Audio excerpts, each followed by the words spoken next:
Oh, okay.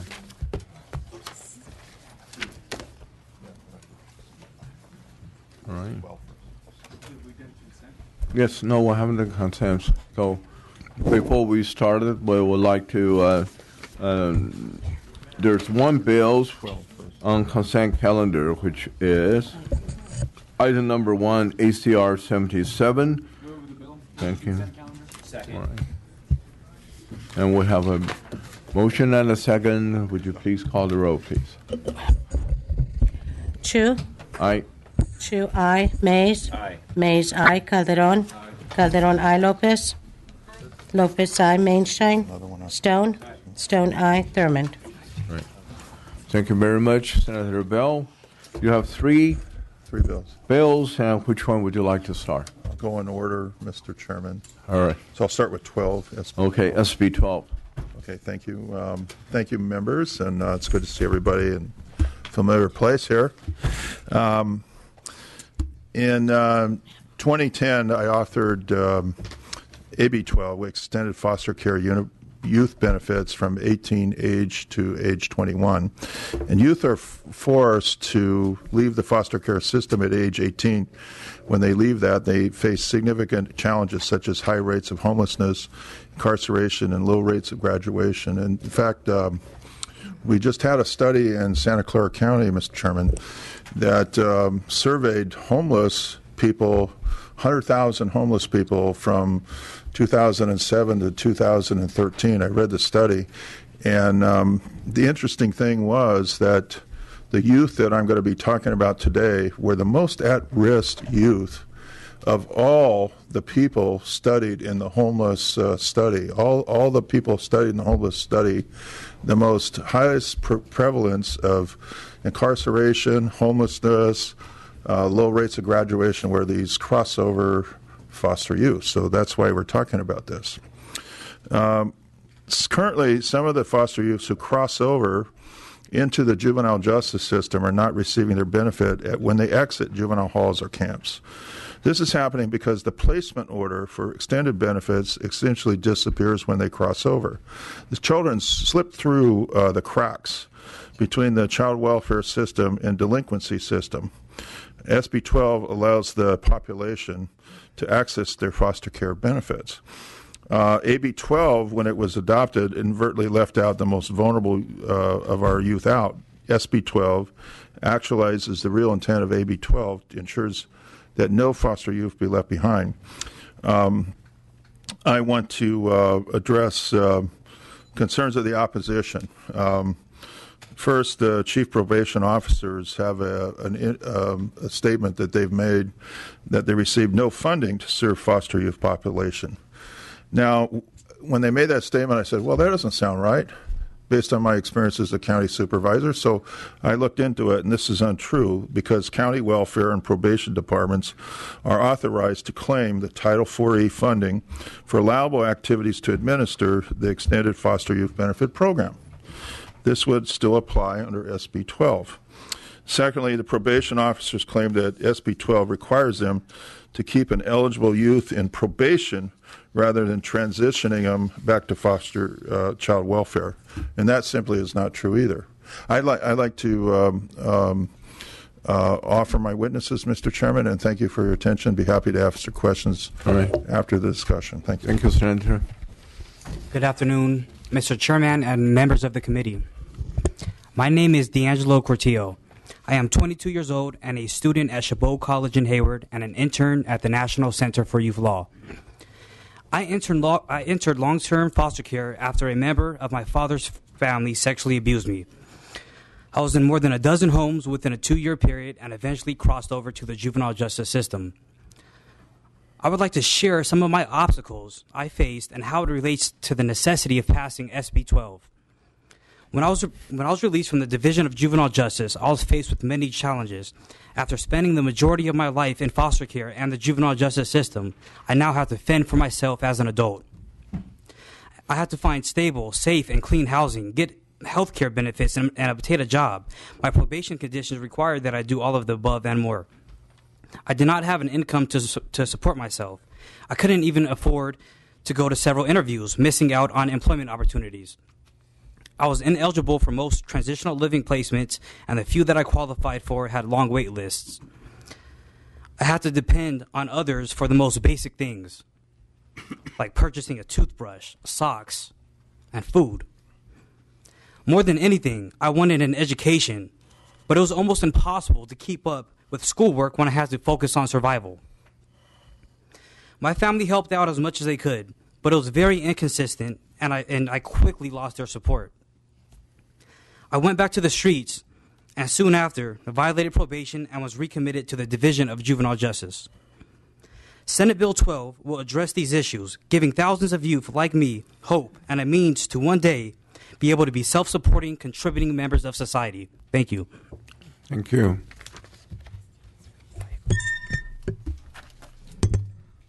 Sorry. Good afternoon. My name is Angie Schwartz. I'm the Policy Director with the Alliance for Children's Rights. The goal of fostering connections, like Senator Bell noted, was passed in 2010, thanks to his leadership, was to help foster youth as they transition into adulthood by providing them with the opportunity to stay in foster care till their 21st birthday. At my organization, we've represented hundreds of young people who have benefited directly from this law and gotten the housing and the support they need rather than ending up homeless. Sadly, our attorneys also see many young people slip through the cracks because they had the misfortune of being in a juvenile detention facility on their 18th birthday. Many of these young people spent years in foster care before getting into trouble and ending up in secure confinement. But because of that mistake, they're missing out on the protections of extended foster care. The young person who just spoke illustrates precisely the need for SB 12. This bill protects young people who grew up in foster care and who the system failed to achieve permanency for. These are kids that never returned to the home of a parent. They weren't adopted. They never entered guardianship. They grew up in foster care. And but for that mistake, they would have been in foster care on their 18th birthday. The chief probation officers say that the youth should be supervised by child welfare and not probation. No. But that's not a matter for this bill. That issue was resolved by AB 12. AB 12 created a jurisdictional status called transition jurisdiction, which allows a young person who's supervised by probation at 18 and completes their rehabilitative goals to be supervised without the stigma of still being on probation. That's what transition jurisdiction does, and youth reentering under SB 12 will be subject to transition jurisdiction. The legislature did not tell the counties which agency, probation or child welfare, should supervise our transition jurisdiction youth. They left that decision to the counties. Most of the counties have elected to have probation be the ones who supervise the transition jurisdiction youth, but they have to do that mindful of all of the young person's rights as a non-minor dependent, meaning they don't supervise them as a probation youth, they just supervise them as a non-minor dependent with all the same rights and privileges as any other non-minor dependent.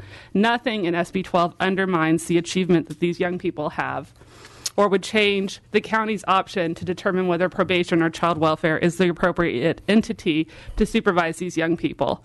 The chief probation officers have also raised concerns that they receive no funding, as Senator Bell noted. And again, that's not true for the reason Senator Bell noted.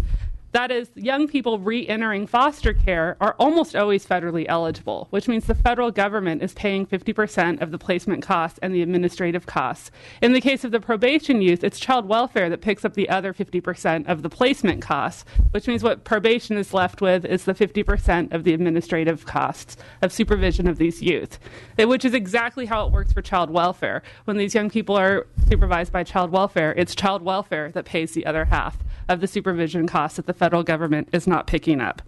The bottom line is SB 12 is needed to protect vulnerable youth, like the young person sitting next to me. It's a small population of young people, but a very vulnerable population that is otherwise ending up homeless or back in our criminal justice system. When these young people are supported, they succumb to the worst outcomes. When they are, they can become productive members of society, and it's our duty to protect them. We urge your aye vote. All right. Thank you very much. I'll allow one more testimony to support the bill. Thank you. My name is Catherine McCullough. I'm speaking on behalf of the Youth Law Center, co-sponsors of this bill. I just wanted to add one final word to the testimony that was given here today. that we have the same duty to these youth as any responsible parent. We need to pick them up from juvenile hall when they are released, and we need to provide them with the support they need, not abandon them when they are most in need. So for this reason, we urge your aye vote today. Thank you. Great. Thank you very much. Additional witnesses, please state your name and affiliation.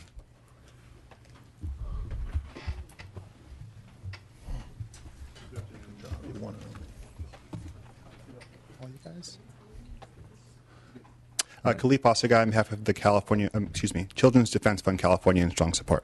Thank you. Nick Knight, Attorney Supervisor with the Children's Law Center of California. We represent about 30,000 or more dependent youth, and we're in support of this bill. Thank you.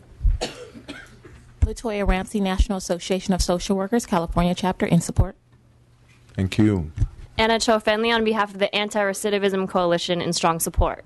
Thank you. Michael Mendoza from the Anti-Recidivism Coalition in strong support. Thank you. Kim Lewis representing Aspiranet and the California Coalition for Youth in support. Thank you. Frankie Guzman, National Center for Youth Law in support. Thank you. James Anderson, Anti-Recidivism Coalition in support.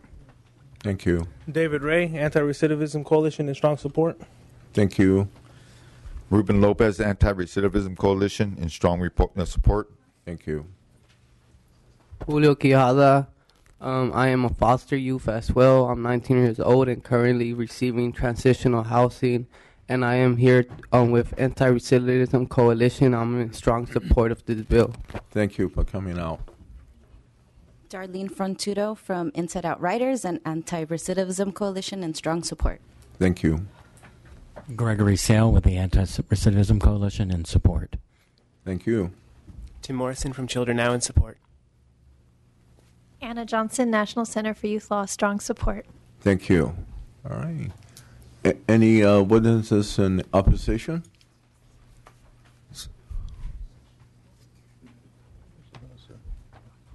Yeah, she's going.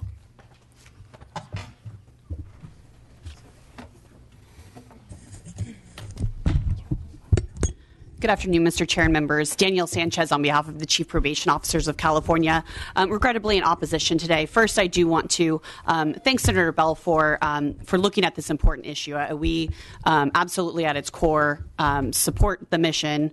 We have been working very hard to implement AB 12 since it was passed in 2010 and recognize that these youth in particular need services around them, and we want to be helpful toward that end.